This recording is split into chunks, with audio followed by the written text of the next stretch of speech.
I want to welcome everybody this morning. My name is Kenny Holloway. I'm the mayor of the city of Ocean Springs, Mississippi, and have the pleasure of serving as the Municipal League's legislative chairman.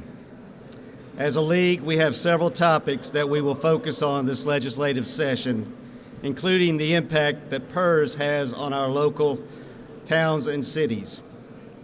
This morning, we are going to hear from other mayors, as well as myself, about the concerns over the proposed increases in the PERS board.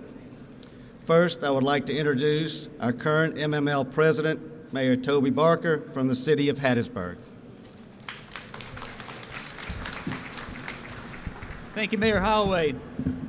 Good morning, and thank you for coming. I'm Toby Barker, Mayor of Hattiesburg, and I have the privilege of serving as this year's Mississippi Municipal League president.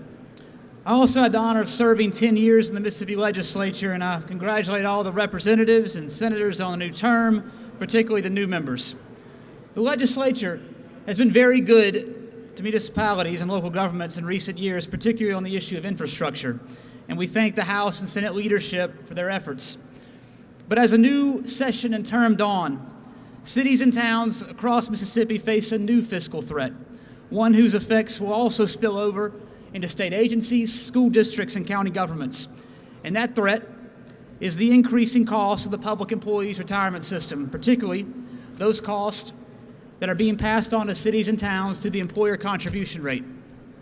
In the last few years, the PERS employer contribution rate has been 17.4%, and that's the percentage that municipalities, school districts, counties, and state agencies all kick in along with salary and other benefits for each of our full-time employees. And it's no secret, and it was no secret when I sat on the House Appropriations Committee, that the long-term outlook of PERS is volatile. It's a system that relies heavily on good years in the market and consistent good years in the market. And it's one of whose long-term unfunded liability has been the cause of concern for some time. At its August meeting, the PERS Board of Trustees voted to increase the employer contribution from 17.4% to 22.4% over a 3-year period starting July 1st of this year. Now, that increase followed several months of haggling, and we appreciate the phased-in approach that the board took.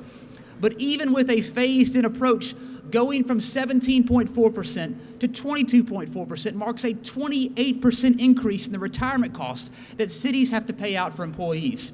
In Hattiesburg, it's about $1.5 million new dollars that we'll have to come up with over a 3-year period, and that is a recurring cost the City Council will have to budget for every year. But the more concerning move made by the PERS Board was to lower the assumed rate of return from 7.55% to 7%. It was a fiscally prudent move by the board, whose members are doing what they are charged with to take care of the system. However, this move has far-reaching implications for cities and towns, and in turn, our residents and businesses. When the PERS board made that vote, the executive director was very honest about what this would likely do to that employer contribution rate, the same one that's already going to 22.4% in the next 3 years. He said that the move to go to 7% with the assumed rate of return would very likely push the employer contribution rate to 27% over the next 5 years. And I want our partners in the House and Senate to know that a 27% employer contribution rate would be devastating for cities and towns. In real dollars, it means my city would have to come up with $3 million of new money annually to pay the employer's share for existing employees, and that accounts for a 55% increase in our retirement cost. And for each city and town represented by the leaders behind me and around this rotunda, this massive increase in employer contribution would prove disastrous. Because if cities are having to pay out that much more, where do they get it? They raise taxes. They cut services. They can't give raises to first responders and other frontline workers. The effects would be catastrophic for many communities. Oh, and by the way, counties and school districts will be in the same situation, making the same hard decisions. So imagine having constituents and businesses back home getting hit with property tax increases 3 times from their city, their county, and their school district. Look, we get the unfunded liability, but the reality is that continued increases, whether the 22.4 or ultimately the 27 that's being talked about, these increases will usher a monumental shift in paying for retiree benefits to the local level. And if there was ever an unfunded mandate, this is it. Also, we know we've heard talk of a fifth tier, and understand we appreciate that thought as well, because that's going to help, but it's going to help decades from now. It's not going to help right now. And we, as Mississippi cities and towns, as governments closest to the people, want our partners in the House and Senate to understand the gravity of this situation. We want an honest conversation about what past actions and lack of action have done to the system. But moreover, we need legislative action that can protect PERS and its members for the short term and the long term, while also preventing multiple rounds of local property tax increases. Shared sacrifice is what this moment requires. And we're fortunate today to have a few other mayors who will put this into context and in very real terms for their cities and towns. And we're going to hear now from Collins Mayor Hope McGee Jones, then Greenwood Mayor Carolyn McAdams, then Greenville Mayor Eric Simmons, and finally Moss Point Mayor Billy Knight. Mayor Jones, we'll start with you. Good morning. Good morning. I too am looking forward to retiring one day and being part of this process, but not on the heels of my residence in the city of Collins. We have taken a hit from this. We've had to get some setbacks. We've had to look at the budget again and figure out how we're going to come up with, over this time frame, when it gets to 27.5, about $500,000, that we don't know where it's going to come from. So we're going to have to probably look at raising taxes. We're going to look at, not hiring enough employees to cover the things that we need to do in our cities. And we need to, a lot of the projects, the infrastructure, we were so happy about the infrastructure bills that are coming down, the monies that were coming down the pipe that were going to help us to do the things that we need to do with our infrastructure. Now we've got a setback, and it's not good for our city. So we're looking forward to our legislators coming together and solving this unfunded mandate for our city. That way we can continue to move forward and not take steps back. Thank you.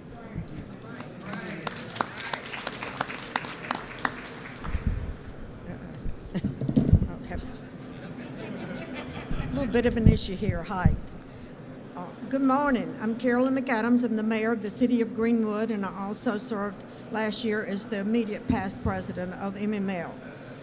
Thank you for allowing us to come before you this morning to discuss what is going to happen to the budgets of Mississippi cities and towns if proposed increase in PERS is implemented. Right now, the city of Greenwood is paying PERS $1.2 million annually. The planned increase will bring that up to $1.9 million, and these numbers only reflect today's staffing. Like many of our communities, we are understaffed, so that increase will only grow as an additional staff are hired. This is a huge challenge as to where we will find the funding to deal with this increase being mandated for Mississippi towns and cities. Greenwood is already faced with the burden of maintaining and keeping our hospital afloat. The only way we can generate this kind of additional revenue is by increasing the millage rate and expanding the burden on the taxpayers.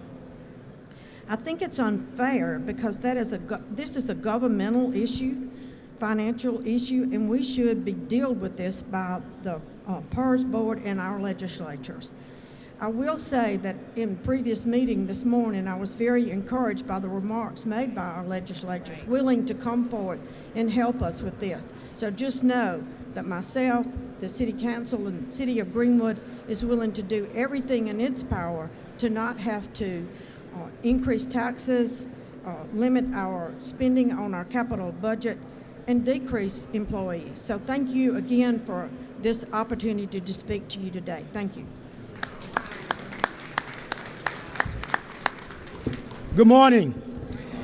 Today you will hear loud and clear from Hattiesburg to Ocean Springs to Greenwood to Greenville the negative impact this PERS increase will have on cities, towns, and villages in Mississippi. In Greenville, depending on the month, the city currently sends to PERS between $250,000 and $300,000 a month. That's $3 million just to date before the proposed increase. This increase will add in a neighborhood of another $260,000 to our budget. The rate we are paying now is helping to further put Greenville on the road to financial disaster.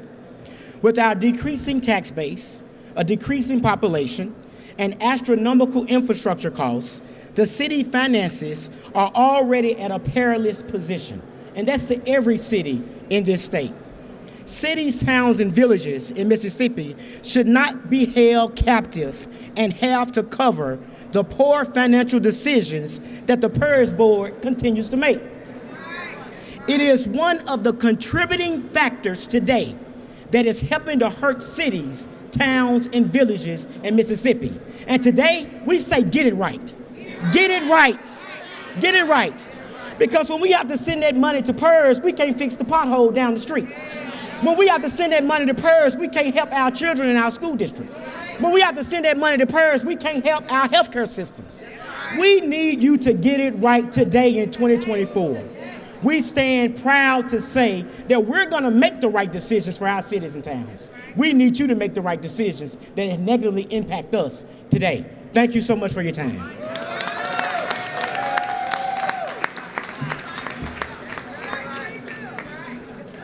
Good morning. I'm Billy Knight, Mayor of Moss Point.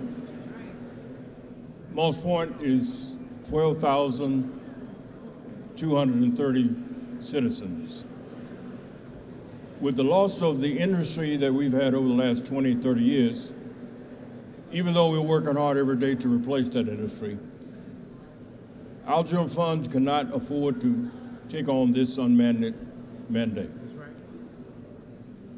So we have no doubt that working with our legislators, I have confidence in the leadership of Mayor Holloway and Mayor Buckley that working together that we will be able to solve this problem. So what we have in Moss Point is an issue that we have to make a choice of how are we going to satisfy this mandate. That's right. Do we not fill these key positions that we need? Do we lay people off to take care of this mandate? Do we raise taxes to take care of this mandate? Do we cut services to take care of this mandate? We locally have to make these decisions on a daily basis. Right now, PERS is costing us over $100,000 annually to take care of this mandate. Because our budget is already strained, we don't have money just laying around that we can pick up to take care of this. We have to figure out how do we take care of this mandate that we did not budget for. We did not plan for this. So working together with our legislators at this point, I have no doubt that they realize that we're all in this together. We want to make sure that we take care of our retirees, but at the same time, there's got to be a decision that we have got to make an adjustment with this PERS plan. We cannot keep it at the rate in which it is going right now. So with the help of the legislators and the leadership of our MML, I have no doubt that this year, we're going to come up with a solution to solve this problem. We want all of our litigation to understand we're here to work with them because we're already together and we have to solve this problem together. It's got to be a win-win for all of us. We want MML to win, we want our municipalities to win, and we want our retirees to win. It's a win-win that we've got to come to. Thank all of you for being here today, and let's support our leadership.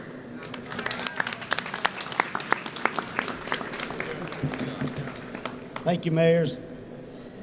The City of Ocean Springs has 190 full-time employees.